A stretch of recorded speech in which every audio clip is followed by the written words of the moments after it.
Oh, no.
There's no feeling more intense than starting over.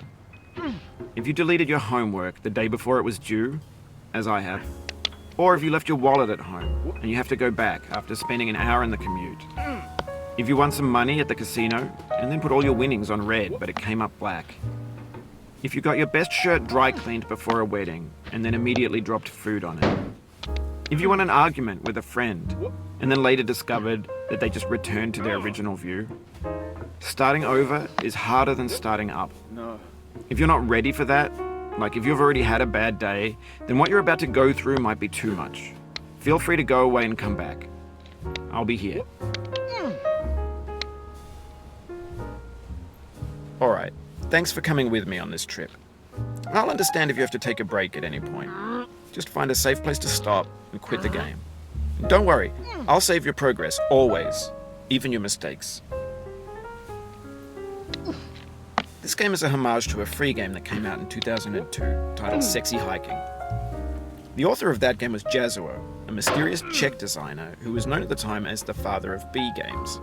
And B games are rough assemblages of found objects. Designers slap them together very quickly and freely, and they're often too rough and unfriendly to gain much of a following. They're built more for the joy of building them than as polished products.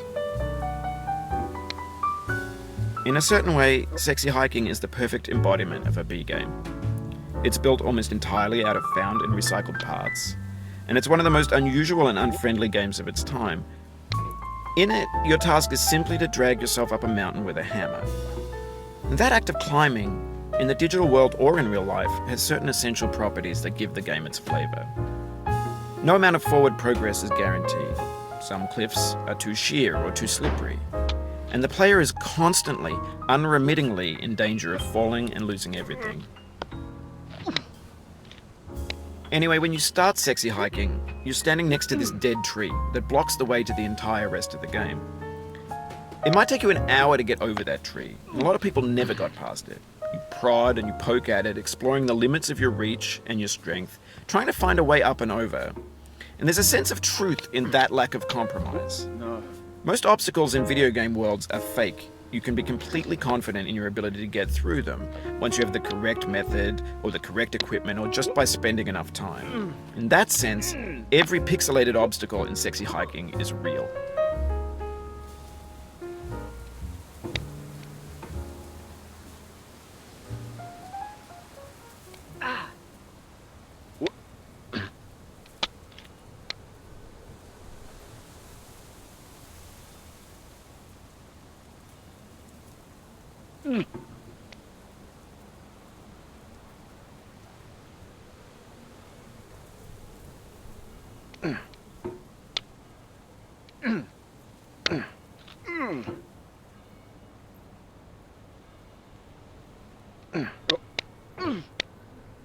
What?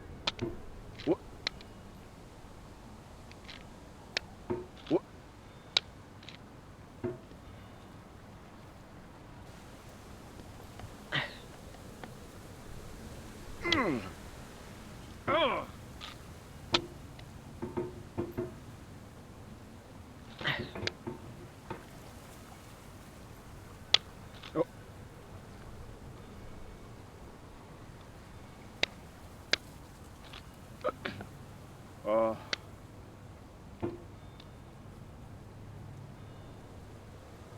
What?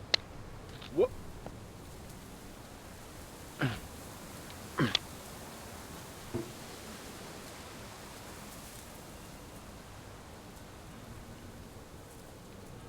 Oh.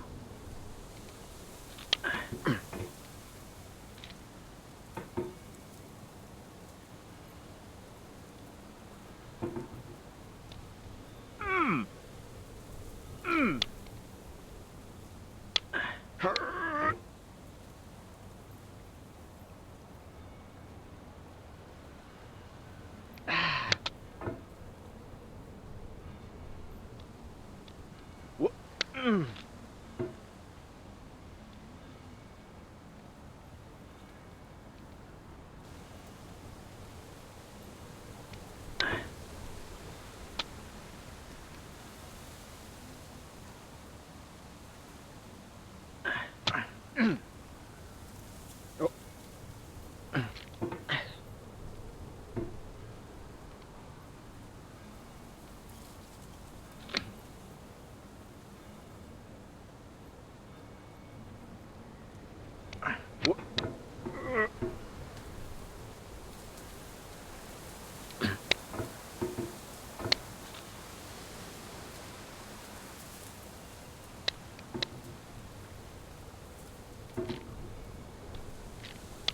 The obstacles in sexy hiking are unyielding, and that makes the game uniquely frustrating.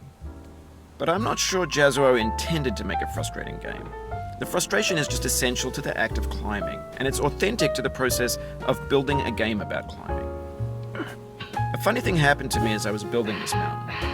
I'd have an idea for a new obstacle, and I'd build it, test it, and it would usually turn out to be unreasonably hard. But I couldn't bring myself to make it easier. It already felt like my inability to get past a new obstacle was my fault as a player rather than as a builder. Imaginary mountains build themselves from our efforts to climb them, and it's our repeated attempts to reach the summit that turns those mountains into something real. When you're building a video game world, you're building with ideas, and that can be like working with quickset cement. You mold your ideas into a certain shape that can be played with, and in the process of playing with them, they begin to harden and set until they're immutable, like rock.